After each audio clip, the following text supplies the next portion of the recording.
Mel, ginawa ko to para ipakita kung ano yung nararamdaman ko para sa'yo. Sana, kahit sa malit na bagay na ito, ay maalala mo na minsan, may isang mix na kagaya ko na nagpadang sa'yo ng ganito. Alam mo, nung una tayo magkakilala, hindi ko inaakala na magiging ganito yung nararamdaman ko para sa'yo. Alam mo ba nung una, wala ka lang sa akin. Pero bakit ganun? Nag-ibang lahat. Pakiramdam ko, pag wala ka sa tabi ko, parating may kulang. Sorry sa mga nagawa ko, Ayun ko na mga pagkakuti. Kung may kapangyarihan lang ako para alisin yung bad memories, ginawa ko na para itama yung mga pagkakamali ko. Maswerte ko nga kasi ikaw yung lalaking nagsasayo sa akin. Pag malungkot ako, yung lalaki nandyan lagi sa tabi ko kahit alam niya nasasaktan na siya. At ikaw yung kailanman hindi nang iwan sa kabila ng lahat ng ginawa kong kasalanan. Salamat talaga dahil dumating ka sa buhay ko. Nakilala ko ang isang Ronel na tulad mo na nagpaiyak at nagpangiti sa akin. Huwag ka sana magbabago, Mel.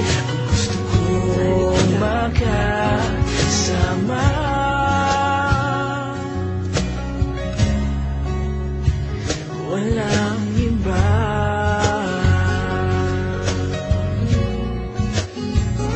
walang iba.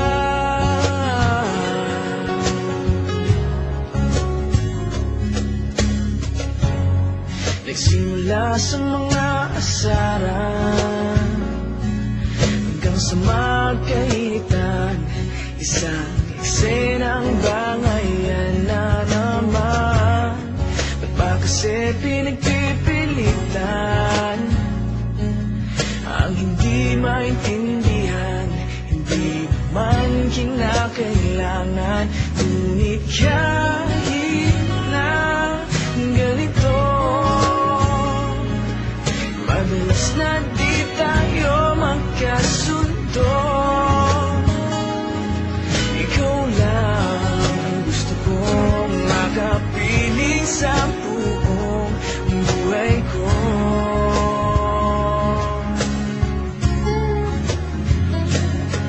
Kahit na binabato mo ako ng kung ano-ano, ikaw pa rin ang gusto ko.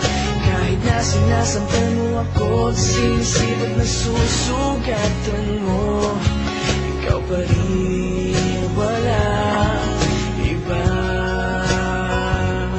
Ang gusto kong makasama,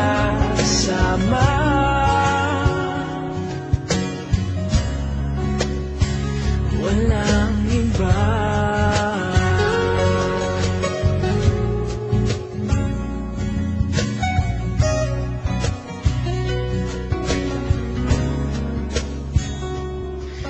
Kahit na binabato mo ako ng kung ano-ano, ikaw pa rin ang gusto ko.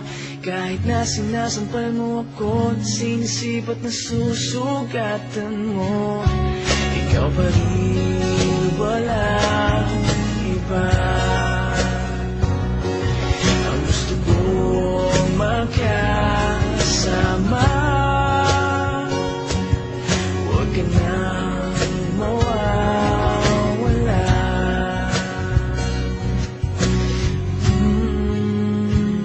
Walang iba,